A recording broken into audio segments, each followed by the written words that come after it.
So what I'm going to make is a small cartridge slider. It's going to take 6 cartridges with a series of loops. This one is a similar sort of thing that I'm going to be doing. It takes 6 cartridges, except it has a plate on the back that's been stitched into a loop so the belt can go through in its entirety. We're going to make this slightly smaller. It's just going to be the size of this plate, and we're going to look at how the stitches are put into the loops to bring them all together and the dimensions of that. All the cartridges are dummies, by the way. So it's going to be made out of bridle leather. This is currently 4.5mm thick dark Havana English bridle leather. I need 4 pieces, and the 4 pieces are going to be the strip of leather, which is 35mm high, and that's going to be 332mm long. It's going to have 7 rows of stitching set at 54mm apart. Then I'm going to have 3 plates, and each of these plates is going to be 148mm long and 58mm high. And the reason that there are 3 is there's going to be a front plate that the loops are going to be stitched to. There's going to be a back plate that's going to have slots for a belt, and then there's going to be a piece in the middle to protect the stitching. And when you look at the slots at the back of the item, you're not going to see the stitching through it, and the belt can't rub up against the stitching, so that's like a filler to protect the stitching on the inside.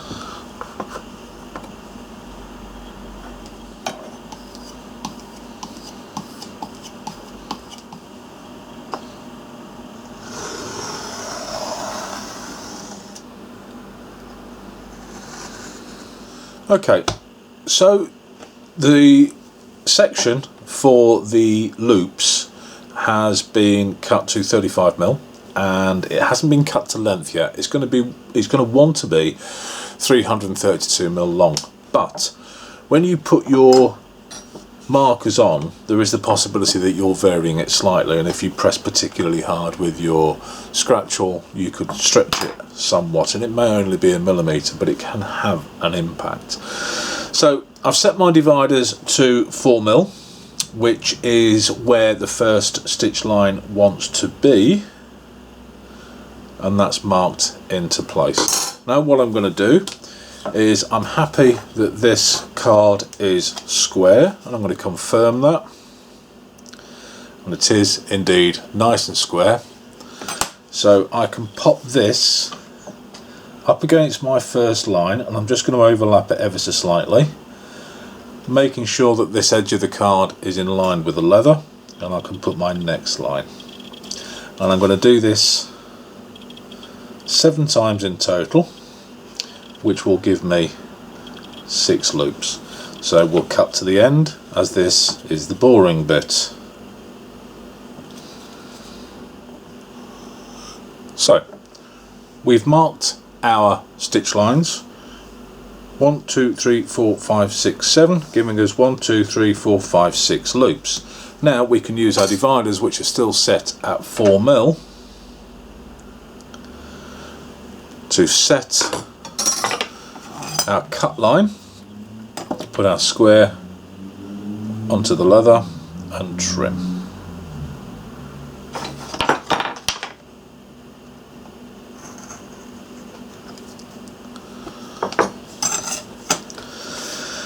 Now the next time that you see this, it will have a crease and the edges will be finished, but before we do that, we're going to make our stitch holes. Now for this, I'm going to use a Dixon number 7, pretty much any pricking iron. You can use the stitching irons with this, you can make your holes fully before you do this to make life easier. I want a nice consistent saddle stitch on this, and so I'm going to use a pricking iron and prick the leather as I go. Now this leather is quite thin, so the likelihood is I'm probably going to go through all the way, and I can see that there are marks on the back where it's gone through. I'm happy with that. I'm not going to bang whilst on video, because it's probably going to shake the video. So I'm going to make all of these, do the creases as I said, finish the edges, and then we'll come back to that when we're done. The next thing we'll do is have a look at the plate itself. We're going to add exactly the same row of stitches, but they're going to be narrower on this, as we've done to our strip of leather for the loops. These are set at 55mm, and the reason that they're set at 55mm is, and to reassure you, these are all dummies. We have taken our cartridge. Now this is 20mm wide. We've bent, I have bent, let's take ownership, you haven't done it yet, I've done this. I've bent the leather round, I've marked it, I've measured it. I have then, using the same leather, stitched a couple of loops to a back plate and then tried it, and then worked out that I needed to increase that distance slightly and came up with the figure for this thickness of leather at 54mm. So that's what I have separated these by, 54mm. I have then done 2 rows of stitching, and if you do them at 20mm it pushes the leather in ever so slightly. So I've added a millimetre and separated it very slightly and have come up with a figure of 22mm. I'm happy with that. So if I put a row of stitching onto the back plate 22mm apart, and then my rows of stitching on my loops at 54mm apart, it gives me a nice, even, consistent row of loops, and that's what we're going to be doing. So we've done our 54mm distance stitching. We're now going to do our 22mm distance stitching. Now the first stitch, because this is all going to be stitched around the outside, the first row of stitching wants to be 8mm in from the edge. So I've taken my dividers, set them to 8mm, and bearing in mind that I'm looking at the distance of my stitching, or the length of my stitching, being within the confines of one single strike of a pricking iron, I'm going to make this mark short because I don't want marks coming out the either end of my plate, because it would look untidy. So I'm going to spin that round just for ease. Now this is a small piece, this is 22mm in width, but even if it comes to the edge, I'm not going to guarantee that that's going to be absolutely square and not skew off. So I am simply going to use this to put a small mark into place and then move this on 22mm apart. Now you can download this sheet from my website, and I'll put a link at the bottom, www.armitagelleather.com/shop, and you will find this sheet. Now this sheet is printed off in A4. I've done it so it's actually A3, and if you print this off, everything will be to scale. So you have the ability, should you wish to do so, of cutting this section out, at which point you can lay this straight over your leather, and then you can mark your stitching on these marks as you go, which are set at 22mm apart. And again, you can do exactly the same if you wish to do so on the long loop section. Now there are only basically 4 rectangles. There's going to be the front, the back, and the filler to hide the stitching, and then the plate. So you can keep it simple, print it off A4, or you can work off the computer. If you're going to have a big massive cartridge belt, you can cut yourself, as I've done here, because I do make cartridge belts, a little form which will give you your dimensions that you need for marking your distances. And hopefully, now there may be some variation, so well, that's not too bad, is it? That's 8mm from the end. So we have there our marks for our stitching. So what I'm going to do now is put my square on and then give myself a slightly longer line. Now I have the distance of my tool marked on my square, so I know when I put this square up against that mark, I want to mark between those two lines, and then I have a nice, consistent, and most importantly square line to work to when I prick this leather. And again, I'm using a pricking iron. By all means, feel free to use the stitching irons to fully penetrate the leather. It will probably make it an awful lot easier if you've done doing this for the first time. You don't want to give yourself obstacles that you're going to have to deal with when you're making something new for the first time. You want to keep it as simple as possible. And there we go. That's our series of lines where our stitches are going to go. And the next thing is exactly the same again. I'm going to prick these, ready to go. So I will do that off camera because that's noisy and it's going to bang the camera, and then we're going to come back and we're going to look at putting the slots in the back plate for the belt loops. Okay, so the holes are made for our stitching, ready to go. What we need to do now is put the slots on the back of the belt. Now I've put 4 slots in, and the idea is that the belt will go in the first slot, come out the second slot, travel across the back of the plate, in the third slot, come out the fourth slot. And the idea behind this is it can be worn on a pair of trousers, and you can still have your trouser loops in there as well. The alternative, if you're not going to do that and you want to simply put it straight onto a belt that you wear around your jacket, you can go through the first hole, come through the fourth hole, and then you've got more leather behind the belt keeping it stable. It's going to be pretty stable anyway. I'm going to be using slots for an 1.5 belt, so I'm going to be using 1.5 crew punches, and I've decided on this one the 2 slots, the first and the fourth, will be 20mm in. So I've set my ruler to 20mm, and I appreciate that there's a bit of an angle appearing there, but nonetheless it's sufficient for me to get an idea. Now, really nice idea with this is to use a square. Put it on camera so you can see what I'm doing. You'll see there's 2 marks in there, and the idea behind this is we put our punch onto our line and then up against the square, and then between those 2 marks. You can't really see what I'm doing there, I'm sorry. So we put our square onto the leather, we then put the punch up against the square between the 2 marks. I'm looking at the camera as I'm doing it, I should be looking at the tool. There we go. So that all fits in, and then we can smack it. Now what's really important is having a punch with a flat cheek. Now this is an old Al Stolman brand tool, and I've got to say, out of all the punches I've used over all the years, this is probably the best.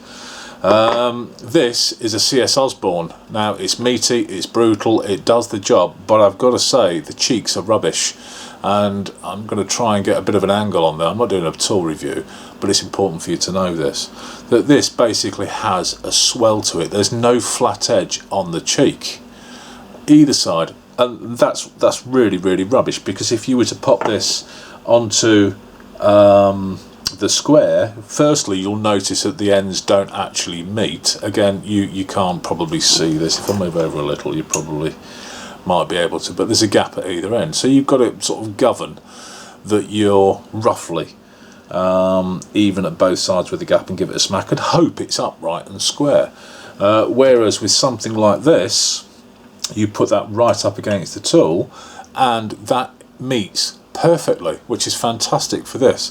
Unfortunately, you can't seem to buy these anymore, so if you've got a set of Al Stolman punches sitting at home that you're not using, send them to me. I want them. Really, really happy with those. So yeah, the first thing that we're going to do is we're going to pop our crew punch onto our line, square the, again, put it on camera, Nige, so show you again, put the punch onto our line that we've marked at 20mm, put the square up against the leather, then slide it against the tool, and then make sure that the tool is smartly, first and foremost, against that line, but then importantly between those 2 marks that we've made. And when we've done that, grip it by the shoulders and give it a smack. Now I'm not going to go all the way through. First and foremost, I need to go to the log to do that properly, but that's giving me my mark, and I can take that to the log and give that a good smack, and that needs to be absolutely pin straight between those two lines. So we'll have a look at that. Almost, but not quite. Close enough, as long as they're all going to be consistent, and we'll take that to the log and we'll do that. So let's do that now, so you're not having to listen to the banging. There we go, we've gone to the log, we've made our slots, hopefully, because the first one was done at a bit of an angle to try and do it on video, they're even. Now you can see the board through that series of slots, and which means that once we do this stitching we put that underneath, and in fact if we put that over there we can actually almost see one row of stitching, but we're going to see the lines where they swap over. So we've got our filler, and that's going to go between the front piece with the stitching and this section. So that's what you're going to see through the slots, and then you can put your belt through there, out of there, into there and out of there, or through these two. Through the lot entirely, and that will make life a lot easier for you putting it on and off the belt, but it's going to prevent the stitching from wearing, and you're not going to see it, and that's going to be visually poor. So my choice now, what do I do with the corners? And this is all about you, and you can adapt this any which way or shape that you want to. I am quite simply just going to trim the corners and round them very slightly, so there's nothing there to catch. So again, I'm going to give those a punch, then I'm going to do a line for my stitching all the way around the outside, and then I'm going to prick it. So again, more banging, so I'm not going to do that on camera. Let me just trim those corners off, and then I'll show you the stitch line. Okay, so the loop section has been pricked, creased and edged. That's ready to go. The back section has been embossed with my maker's mark, had the slots cut out of it. That's ready to go. The filler section has been cut to size, cornered. That's ready to go. Now we're going to go back to our plate section, and we're going to work out what sort of distance we want for our stitching. I would suggest somewhere in the region of about 4 or 5 mil. This is fairly chunky. 4 mil it's set at, 4 mil it's going to be. So I am simply going to run a line with the dividers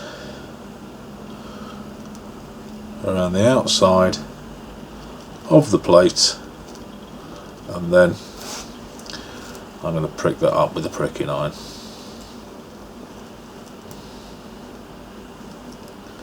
Back to the beginning again, and then it's a case of quite simply setting my pricking iron, and we're away. Now this is going to be stitched right-handed to start with, and I'm going to swap over to left hand because I'm going to stitch this first piece in essence the wrong way round.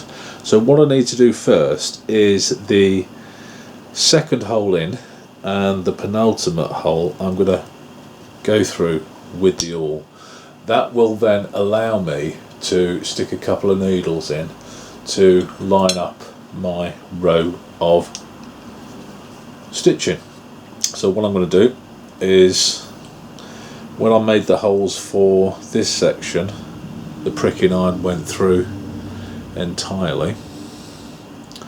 So here I'm able just to put the needles through. I'll take this out of the clamp for a moment, and then the two holes that are of interest, so it's going to get stitched like that to start with. So what I'm going to do now is pop that back into the clamp. Now this is going to be very interesting because everything's the wrong way round. So I've got my super glasses on so I can see what I'm doing. Now what I'm going to do is go through my first hole. In fact, change my mind. I'm going to bring that back out. And the hole that we've just made in our first piece we're going to go through, because I'm going to do a back stitch.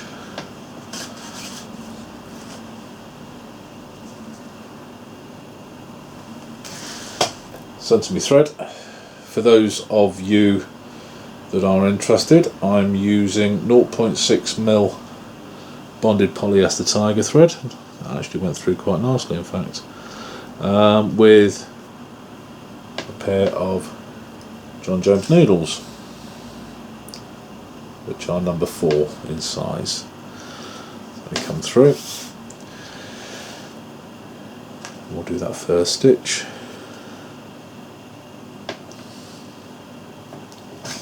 And then we'll do our second stitch.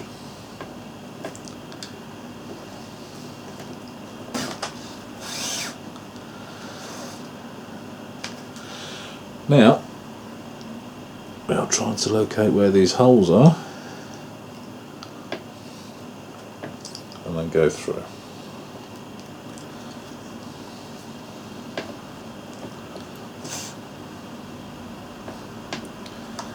I'm going to continue on stitching like that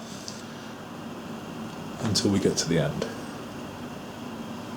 So what I've done here is I've done a row of stitching, done a back stitch to start with, and then when I've got to the end I've taken the last thread back through to the back of the plate, so both threads are sitting on the back, and that's going to look like a back stitch. So what I'm going to do now is take it out of the clam, go to left hand stitching, and then fold the first section over. So let's have a look at that. Okay, so now we're on the left hand side, we've got the front. Again, I'm going to go through with the awl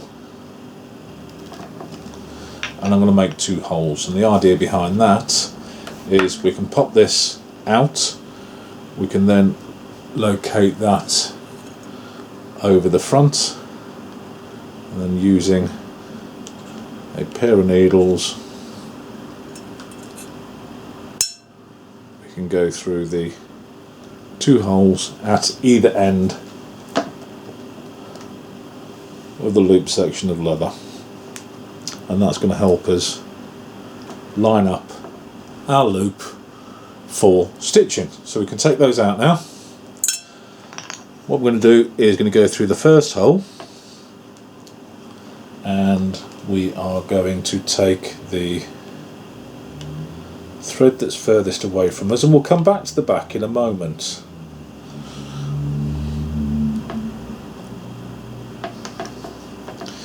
I'm going to take that first thread through, and then we've already made that hole, we can go through and continue stitching as is normal, and that's the same row of thread that's gone from this row of stitching on the inside here down to our second row of stitching, and I'm going to continue stitching on normally. I'll get to the end, finish up this side, and then we'll switch to the back view to see how that then begins to appear on the back plate.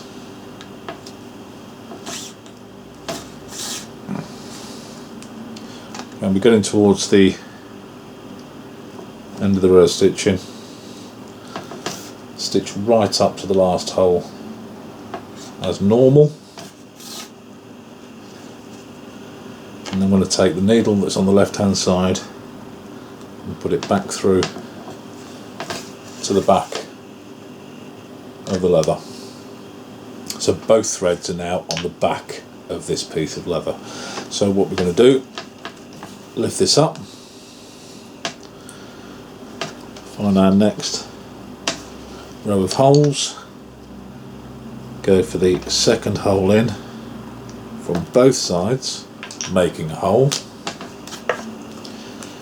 lift our loop up to match those, and because we've got the holes that extend beyond the width of that piece of leather, we can find those holes fairly easily, and then pop that back into our clam. Now what we're going to do is we're going to swap round to the back of the leather and have a look what happens to the stitches there. So here we can already see this row of thread that's come from this row of stitching down to this row of stitching, and we're going to do exactly the same again. We've got our needles that are keeping the loop section in place. We can move those now because the clam is doing all of that work for us. What we will do then is we will go through our first hole with our awl. Now we're going to take the thread that's furthest away from us, and that's going to go first, and we're going to follow that awl back through that hole, and that's where the first bar comes. Now we've already made our next hole because we put the needle through it, so that's ready for a stitch. So now we're going to pop that through, do that stitch as normal, and then apply a bit of tension. Now the more tension we put, the more it bends, so we need to be conscious that tension on the front doesn't distort the back.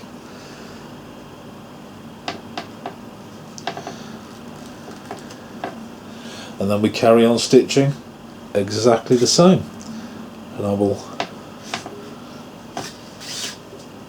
finish that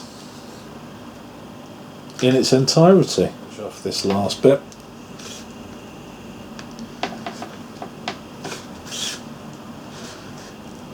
That's the last stitch of the loop strap. That's the last stitch of the plate. And now we're going to take the front needle,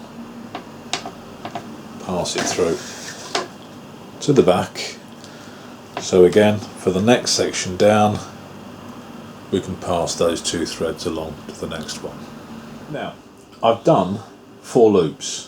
In truth, really, I should have thought of this before I did the fourth one and stopped at 3. Because what we need to do is go to the other end now, and we need to stitch this other section in reverse. So let's go through the second one. And then what we're going to do here, centre our threads.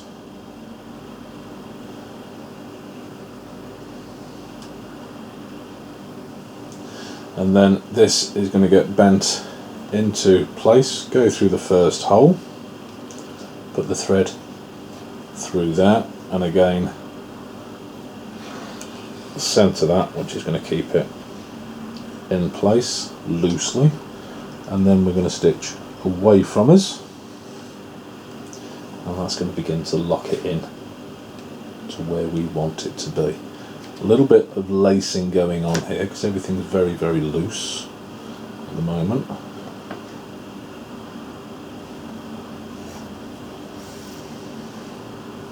And then as we begin to put it into place and add a little bit of tension, that gets held in place.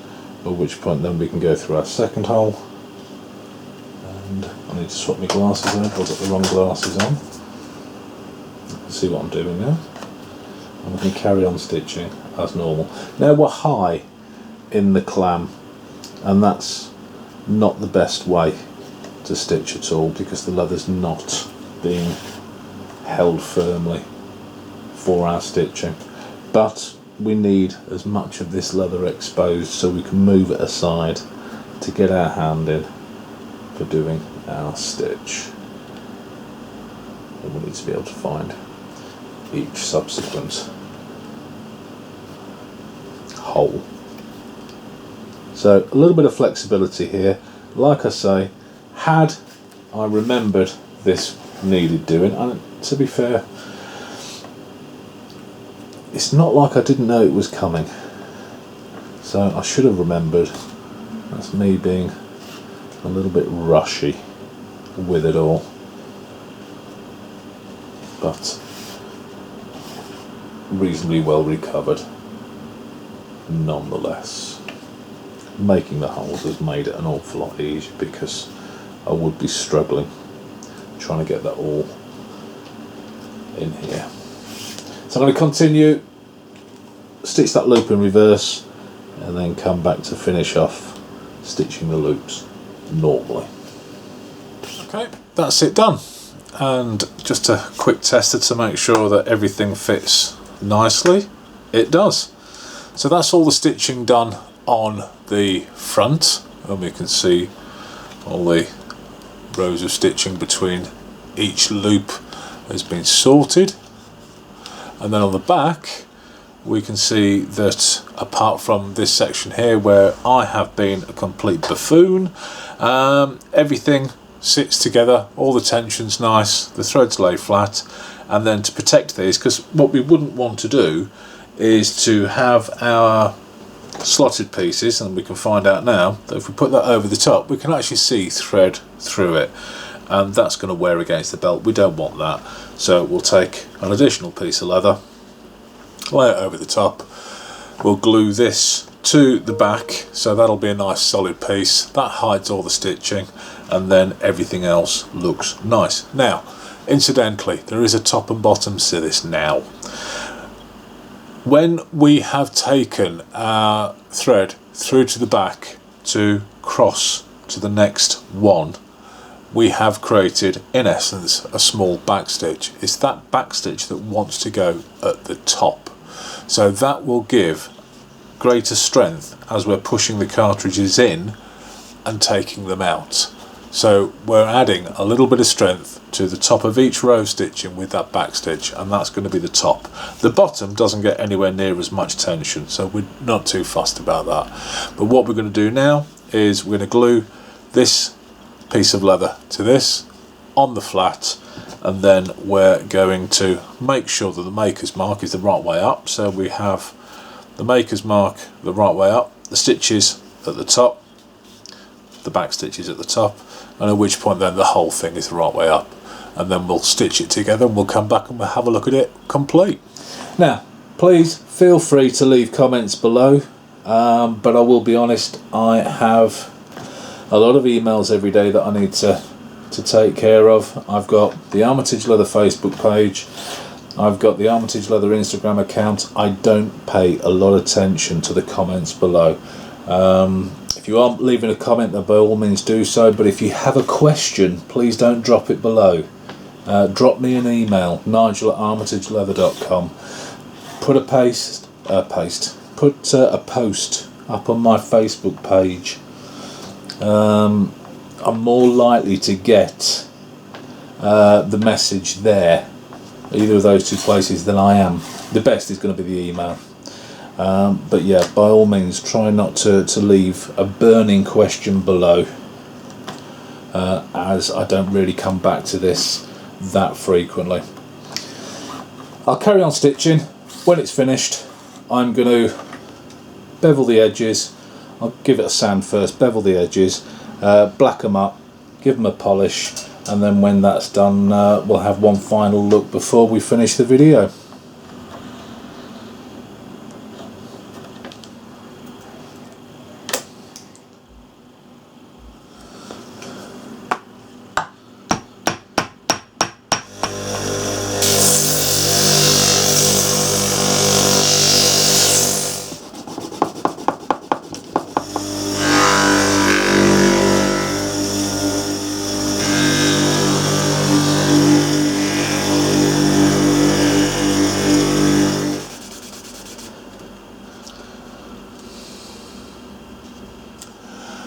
There we go, cartridge slider, 6 12 gauge 20mm cartridges, stitched in with loops and belt loops on the back to go through 1.5 inch belt, or for 1.5 inch belt to go through it.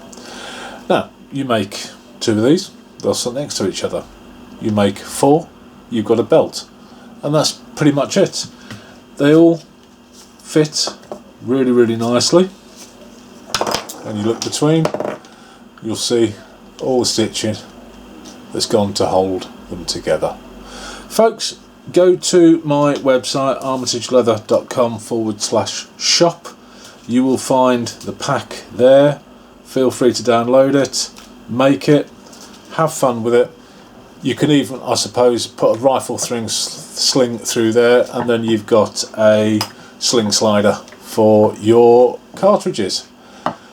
Enjoy. I hope it's been helpful, and I certainly hope it's answered a number of questions in relation to stitching loops. I hope I haven't waffled too long and done my usual trick of just making a massively long video of me faffing around in front of it.